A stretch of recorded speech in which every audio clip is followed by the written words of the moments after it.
श्री शिवाय नमस्तुभ्याम, हर हर महादेव, जय महाकाल। कैसे हैं आप सभी लोग? देखिए, आप सभी को पता है अब है शनिवार का दिन और इस शनिवार के दिन पड़ रही है ज्येष्ठ मास की नवमी तिथि। इस दिन आप सभी लोगों को एक छोटा सा उपाय करना है। 5 पीपल के पत्ते और 5 लौंग वाला उपाय जो व्यक्ति शनिवार के दिन कर देता है, पूज्य गुरुजी ने कहा कि वो जिस व्यक्ति, वो जीव जिस कामना से इस उपाय को करता है वो उसकी कामना पूरी जरूर होती है। पूज्य गुरुजी की कथा से सुन करके और समझ करके पूरे उपाय को बड़े ही आसान भाषा में आपको बताऊंगा, परंतु उससे पहले आप सबसे एक छोटी सी प्रार्थना कि जो लोग पहली बार आए हैं चैनल को सब्सक्राइब जरूर कीजिएगा, वीडियो को लाइक करके देवादिदेव महादेव जी का कोई सा भी प्यारा नाम कमेंट बॉक्स में लिखना मत भूलिएगा। इस पूरे वीडियो में हम 3 महा उपायों के बारे में बात करेंगे जो कि आपकी अलग अलग कामना पूर्ति के लिए सिद्ध होंगे, तो ध्यान से सुनते चले जाना, समझने की कोशिश करना। सबसे पहले बात करते हैं पहले वाले उपाय की। पहला वाला जो उपाय है वो किन लोगों को करना है, ध्यान से सुनिएगा। सारे के सारे जो उपाय है ना, ये सभी आपकी बंद किस्मत का ताला खोलने वाले उपाय हैं। शनिवार के दिन इन वाले उपायों को करना कतई भी नहीं भूलना है। सबसे पहला वाला जो उपाय है कि अगर आपके कार्यों में बहुत सारी बाधाएं आ रही है, आपके कार्य पूरे हो ही नहीं रहे हैं, है ना, किसी भी तरीके का कोई कार्य हो, नौकरी का, व्यापार का, विवाह का, कोई सा भी कार्य हो, कार्यों में बाधाएं बहुत हो रही है, कार्य अटक जाते हैं, आपके लंबे समय से चल रहे हैं लेकिन उनका कोई फल नहीं मिल रहा है, तो उस कार्य की सिद्धि के लिए, या फिर अगर आप कोई कार्य कर रहे हैं, बार बार आपके कार्य बिगड़ जाते हो, बनते बनते काम बिगड़ा आपके रहे हो, तो आपको ये वाला उपाय करना है। साथ ही साथ अगर आपकी कोई शनि की ढैया चल रही है ना, कोई 7.5 चल रही है, समय बिल्कुल आपके पक्ष में नहीं है, तब आपको ये वाला उपाय निश्चित रूप से शनिवार के दिन करना है। आपको इसके लिए चाहिए क्या, वो चीज ध्यान से सुनिएगा। आपको चाहिए होंगे 5 पीपल के पत्ते, है ना। जो भी पीपल के पत्ते लो, ध्यान रखना खंडित नहीं होने चाहिए, एकदम स्वच्छ होने चाहिए। 5 पीपल के पत्ते लेना, इसी के साथ में आपको लेने होंगी लौंग। कितनी लौंग लेनी है? 5 पीपल के पत्तों के साथ में ही आपको 5 लौंग लेनी है, जिनके ऊपर का फूल भी होना चाहिए, इस चीज का ख्याल रखिएगा। और इसी के साथ जो सबसे महत्वपूर्ण चीज है वो आपको लेनी है आलपिन, या फिर कीले मिल जाए, आलपिन मिल जाए, है ना, ये लेनी है। ये चीज ध्यान रखना, जो भी आलपिन वगैरह आजकल स्टील वगैरह की भी होती है, स्टील की नहीं लेनी, आपको लेनी है लोहे की चीज, ठीक है। लोहे की कीले होती है, आलपिने होती है, वो आप ले सकते हो, कोई दिक्कत नहीं है। कितनी? 5 ही लेनी है। और मीठे के लिए कुछ भी भोग ले लीजिए। पूज्य गुरुजी ने कहा मीठे के लिए कोई जरूरी नहीं, आप गुड़ ले लो, आप कोई मिठाई ले लो, आप शक्कर ले लो, चीनी ले लो, कुछ भी ले लो थोड़ा सा, ठीक है। ये सारी चीजें लेना। और इसी के साथ में आपको लेना होगा एक दीपक। जो भी आप दीपक तैयार करोगे, ये दीपक आपको तैयार करना होगा गोल बाती का। किसका करोगे? गोल बाती का। और इसके अंदर आपको भरना होगा सरसों का तेल, कड़वा तेल जिसे कहा जाता है, ठीक है ना, सरसों का तेल भरना है।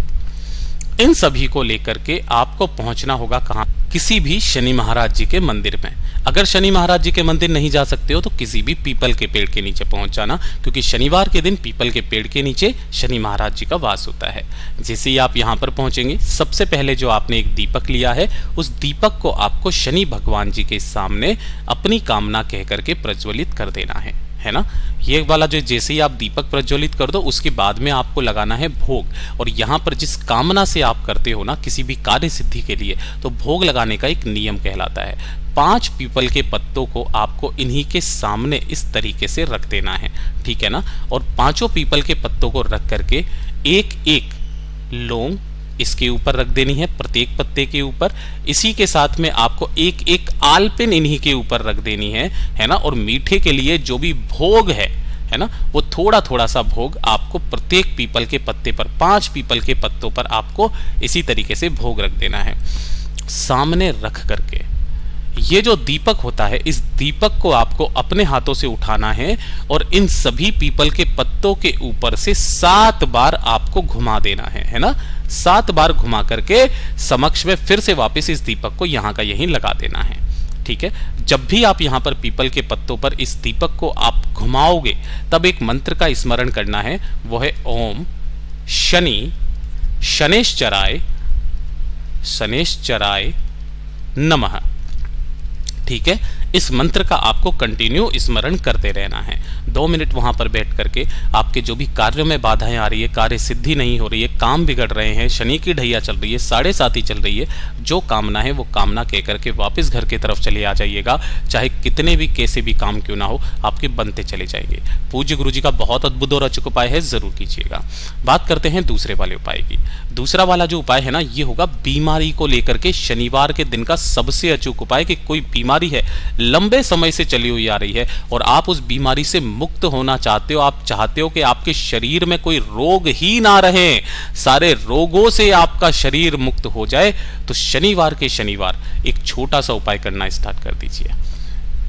आपको लेना है एक स्टील का लोटा। अब समझ गए होंगे, इस स्टील के लोटे के अंदर आपको भरना होगा गौ माता का दूध, यानी कि किसका? गाय का दूध। कैसा लेना चाहिए? कच्चा वाला दूध, ठीक है, जिसे एक भी बार गर्म नहीं किया गया होता है। इस कलश के अंदर भर देना। अगर पूरा भर सको तो पूरा भर लेना, नहीं है तो पूज्य गुरु जी ने कहा चाहे 2 चम्मच आप डालो, थोड़ा सा गाय का दूध डाल दो और बाकी अपने घर के शुद्ध जल से भर लेना, ठीक है। उसके बाद में आपको लेनी होंगी 5 काली मिर्च, ठीक है। इस तरीके से 5 काली मिर्च आपको लेनी है, इन्हें पीसना और पीस करके इसी वाले कलश के अंदर आपको काली मिर्च को डाल देना है। इस वाले कलश को लेकर के आपको 2 स्थानों पर जाना है। सबसे पहले आप जाओगे किसी भी पीपल के पेड़ के पास में, शनिवार के दिन किसी भी समय चले जाना, कोई दिक्कत नहीं है। जैसे यहाँ पर पहुंचोगे ना, उस लोटे का काली मिर्ची का जो जल और दूध है, उसका आधा दूध, आधा पात्र आपको यहाँ पर इसकी पेड़ की जड़ों में समर्पित करना है। ओम नमः शिवाय, श्री शिवाय नमस्तुभ्यम का स्मरण करते हुए किनके नाम से करोगे? पिपलेश्वर महादेव के नाम से समर्पित कर दीजिएगा, ठीक है। केवल आधा यहाँ पर समर्पित करना है और जो बाकी का आधा बचा हुआ है, उस बाकी के आधे लोटे को आपको लेकर के जाना शिवलिंग के पास में। यहाँ पर आपको उत्तर दिशा की तरफ मुख करके खड़े हो जाना है। दोनों हाथों में उस पात्र को, जल को लेना जिसमें दूध और जल मिश्रित है, काली मिर्च मिश्रित है। बाकी का आधा जो है वो आपको शिवलिंग के ठीक ऊपर समर्पित करना है, अवधूतेश्वर महादेव के नाम से। अवधूतेश्वर महादेव के नाम से समर्पित कर दीजिएगा। हो सके तो 1 लोटा शुद्ध जल अंत में और समर्पित करके चले आ जाइए। केवल और केवल शनिवार के दिन इस वाले उपाय को कर लीजिएगा। जीवन में कभी कोई बड़ा भारी रोग, कोई बड़ा भारी बीमारी आपके शरीर में प्रवेश नहीं करेगी। पूज्य गुरु जी का बहुत अद्भुत और अचूक उपाय है, जरूर कीजिएगा। बात करते हैं तीसरे वाले उपाय की, और ये जो तीसरा वाला उपाय है, हर शनिवार के दिन मैं बता देता हूं कि अगर आपके कोई शत्रु हैं जिन पर आपको विजय प्राप्त करनी है, जो आपका बुरा चाहते हैं, है ना, आपके कार्यों में बाधाएं डालते हैं, हमेशा आपको नीचा दिखाने की कोशिश करते हैं, साथ ही साथ कि अगर आपके जीवन में क्लेश बहुत ज्यादा चल रहे हैं, क्लेश का मतलब एक के बाद एक समस्या, एक के बाद एक दुख, कष्ट, परेशानियां जीवन में चलती हुई आ रही है, चाहे वो धन से संबंधित हो, संपदा से संबंधित हो, वैभव में कमी आ रही है, ऐश्वर्य नहीं बढ़ रहा है, संपदा में समस्या चल रही है, एक छोटा सा काम, 1 चुटकी काले तिल। कितने? मात्र 1 चुटकी आपको काले तिल लेने हैं और इसी के साथ में आपको लेना होगा 1 दीपक। जो भी दीपक लोगे इस वाले उपाय में, इस चीज का ख्याल रखना, एकदम नया दीपक होना चाहिए। शनिवार के दिन, है ना, नया दीपक ही लेना है। इसके अंदर आपको लगानी है गोल बाती इस तरीके से, और इस पूरे दीपक को जो भरोगे वो किससे भरोगे आप? सरसों के तेल से। पूरा दीपक आपको सरसों के तेल से भर लेना है, ठीक है ना। 1 चुटकी काले तिल और सरसों के तेल का गोल बाती का दीपक, इसे लेकर के या तो किसी भी पीपल के पेड़ के नीचे शनिवार के दिन, या फिर शनि महाराज जी के मंदिर में, यहाँ जैसे ही पहुंचोगे सबसे पहले उस दीपक को यहाँ पर इनके सम्मुख में आपको उसे प्रज्वलित कर देना है, जला देना है। जला देने के पश्चात अपने दाहिने हाथ में उन थोड़े से काले तिलों को आपको लेना है ना, और जिस कामना से, जिस कार्य सिद्धि के लिए आप इस उपाय को कर रहे हैं, उसकी कामना करके इसी दीपक के अंदर इन काले तिलों को आपको डाल देना है। डाल देने के पश्चात शनि महाराज जी के सामने बैठ करके सबसे पहले आपको शनि चालीसा का पाठ करना है। ध्यान रखना, किसका? शनि चालीसा का। और उसके बाद में हनुमान चालीसा का पाठ निश्चित रूप से करना है। इस चीज के बारे में ख्याल रखना। काफी सारी बार मैं इस वाले वीडियो को बता चुका हूं, उपाय को बता चुका हूं, क्यों ये प्रमाण है कि शनि चालीसा के बाद हनुमान चालीसा का पाठ किया जाता है, वो मैं कई बार वीडियो में बता चुका हूं। चाहो तो आप पुराने वीडियोस देख सकते हैं। इसी क्रम में इस वाले उपाय को कीजिएगा, आपको निश्चित ही इसमें सफलता जरूर मिलेगी। पूज्य गुरु जी के सभी उपाय बहुत ही ज़्यादा खास और अद्भुत है, ज़रूर कीजिएगा। वीडियो पसंद आए तो लाइक ज़रूर करना, चैनल को सब्सक्राइब ज़रूर कीजिएगा। मैं आपसे मिलता हूँ अगली वीडियो में, तब तक के लिए ओम नमः शिवाय, हर हर महादेव, जय महाकाल।